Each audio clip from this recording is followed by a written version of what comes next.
1971-এর মহান মুক্তিযুদ্ধের পর 72 থেকে 75 বাংলাদেশে যেই পরিমাণ মব সন্ত্রাস হয়েছে, যেই পরিমাণ কেওয়াস হয়েছে, ইতিহাসে তা আর হয় নাই। তার সাথে জড়িত ছিল কারা?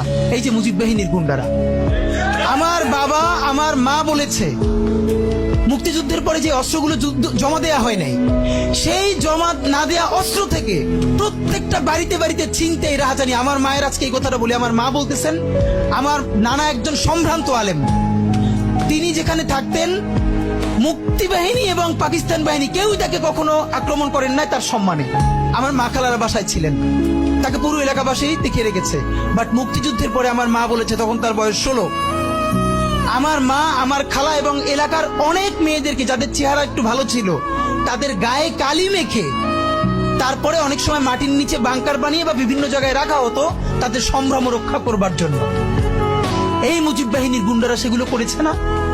এমন কোন চিন্তা নেই। ব্যারিস্টার ফুয়াদ ভাই সেদিনকে বলেছেন তার বাবা, সে অসংখ্য সালিশ করেছে তাদের এলাকায় যে এই গুন্ডাগুলো মুক্তিযুদ্ধের পর বিভিন্ন জায়গায় ছিনতাই করতো, তারপরে এলাকাবাসী আইনে গাছের সাথে বাইধে রাখতো, এরপর এলাকার মুরব্বীরা আবার সব উদ্ধার কইরা মানুষের কাছে কাছে দিয়ে আসতো।